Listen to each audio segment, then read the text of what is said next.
和你定下婚约的未婚妻成了废物，一夜之间从天才陨落。族内长老们劝你，萧凡他已经废了，根本配不上你。不过好消息是，荒天神教这一代的圣女居然主动发来消息，指名道姓愿意和你结为道侣，强强联合，这可是天大的机缘啊！你愣住了，荒天神教是上古圣地，其圣女瑶汐更是拥有传说中的血鹰之体，而未婚妻公孙雅柔这是边陲小城的天才，其身上最亮眼的地方也不过是年鼎时期就得到了名门云岚宗的招揽，如果一切顺利，未来成就或许不差。可某天他却突然修下跌，不仅如此，吸收进体内的灵气也好似泥牛入海，一夜间变成了废人。你愣住了，退婚？这怎么可能退婚啊？这妥妥天命主角模板！一拱手，祖老既已定下婚约，那我萧凡就不是个始乱终弃的人。公孙雅柔就算修为全废，她也是我萧凡的未婚妻。希望告知族内，萧凡哪以聪明，我拒绝退婚。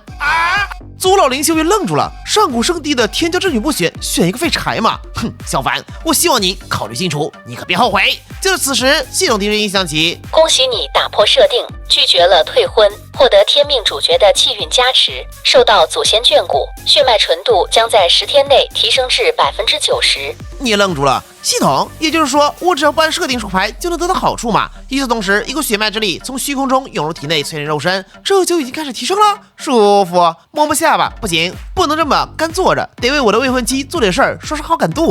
写下一封信交给家族下人，同时取出一枚储物戒，里面有你近些年来的大半储藏，尽快将此信亲手交予公孙雅柔。是，大人。此时系统音再次响起，你再一次打破设定，助天命主角成长，未来公孙雅柔每一次感悟提升，你都将同步获得。与此同时，荒天神教内，神主姚天昊手掌一拍，如同天雷炸裂，仙山震动，小小萧家欺人太甚。他刚才得知了萧凡拒绝联姻之事，好气。他们的圣女不仅背景通天，而且身负玄阴圣体，天资直逼穿着始祖，惊世容颜可媲美天仙。无数大教施加才群追捧，这次圣女点名和萧家萧凡联姻，他们本就心有不忿，只是圣女一再要求才硬着头皮自降身份，可萧家那小子居然敢拒绝，理由是已有婚约。女方不过是一个小家族的女子，如今还是个不能修炼的废物，为了这么一个废人拒绝我荒天神教的圣女吗？修行中人薄情寡义才是常态，这理由谁的信啊？分明是看不上我们家圣女，故意编个理由搪塞，找死！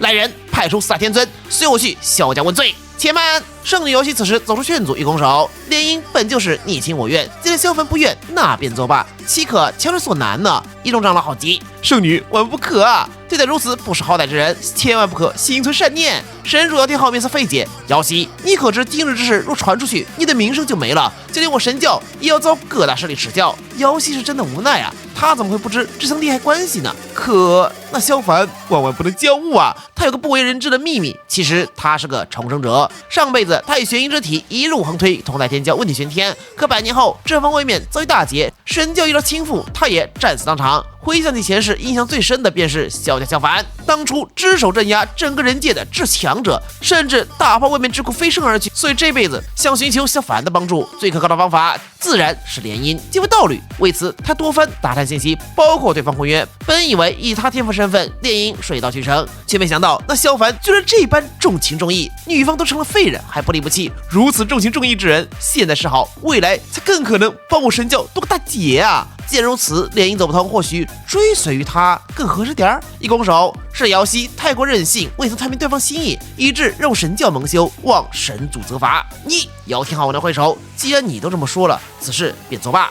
休要再提。另一头，公孙家族所在的乌坦城，公孙雅柔正在努力修炼，可灵气入体就如同泥牛入海，修炼过半后香汗淋漓，面露挣扎，最终愤满质问：前辈，我已经按你说的做了，可为何修炼还如此缓慢呢？说着，他手上戒指中飘出一个灵体。没错，1年前他捡到一个戒指，里面记述离婚，自称他公孙家始祖好有玄威，曾是至高无上的神族女帝，因变故陨落在大劫之下，残魂苟活至今。对方极为慷慨，送了一些造功法，言明照此法修炼，便可塑造无上体质，无敌之姿。起初修炼提升的的确很快，并被誉为公孙家族的天才。可1年过去，修为不升反降，吸收到体内的灵气更是不知道去哪儿了。反倒是那玄威残魂好像充盈很多，玄威也是无可奈何。他的确有吸收亚柔修为出明魂力不假，但是不得已而为之。根据他的计算，只需要一味大药就会让他修为恢复如初，一飞冲天。公孙家在上古乃是大族，谁知道如今已经衰败到连一株大药都逃不出了。此时府外传来声音，萧家使者来访，公孙家大长老公孙年亦拱手。各位使者前来，所谓何事呢？使者眼天没了微皱，公孙雅柔何在？萧藩少主有信让我传达。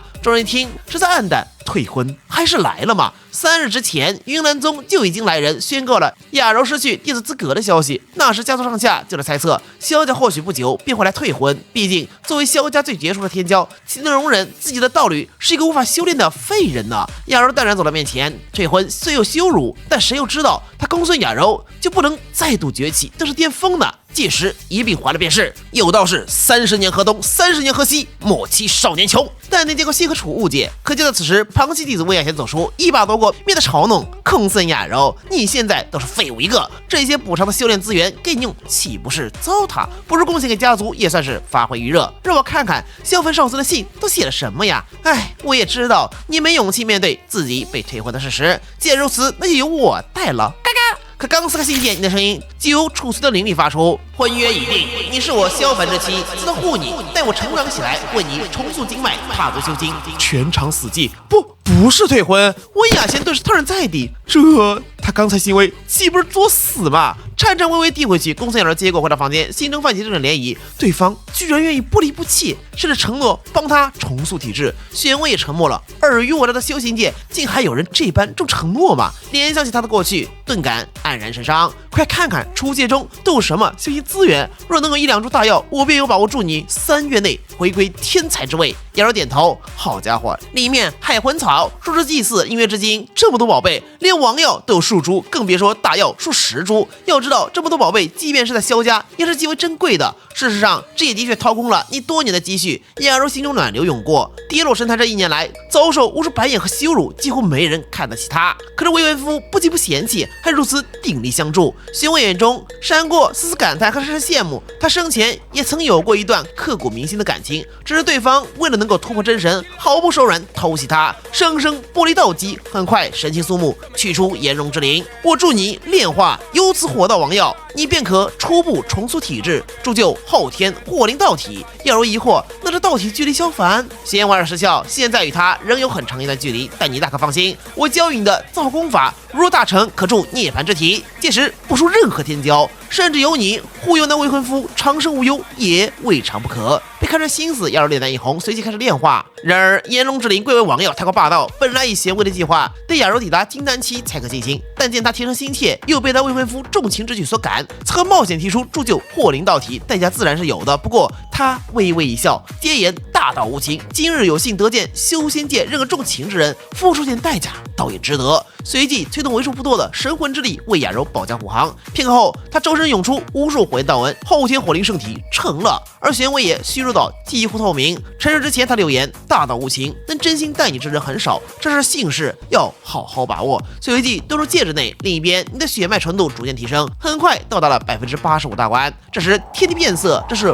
呼应天地规则的体现，引动了萧家氏族与这方天地留下来的大道烙印。家族深处，一方恢宏的神赐发出光芒。与此同时，一位位曾经叱咤玄天的老怪物被神赐惊动，从沉睡中苏醒，后辈子孙中又诞生了顶级的犯祖血脉嘛。萧家这一代又要出一位无敌者，快速查！无萧家妖孽，切不可埋没。此等血脉，可为少族长。与此同时，身子震动，一道虚幻身影从中走出，身周3阶剑气环绕。有人认出来了，这是萧家剑祖李福啊！10万年前一剑斩真神的剑祖，数千萧家子弟就这么眼巴巴看着剑祖跟你受到讲课。半小时后，你浑身剑气刺破虚空，剑祖欣慰一笑，无萧家后继有人。随即灵魂回归神词，你也感受到剑意奥妙，血脉浓度85，便引动剑祖，若是达到90呢？忽然此时系统响起提示：公孙雅柔铸就火灵道体，你得到加倍奖励，获得火灵道体火道之意。舒服，加油吧，我的未婚妻。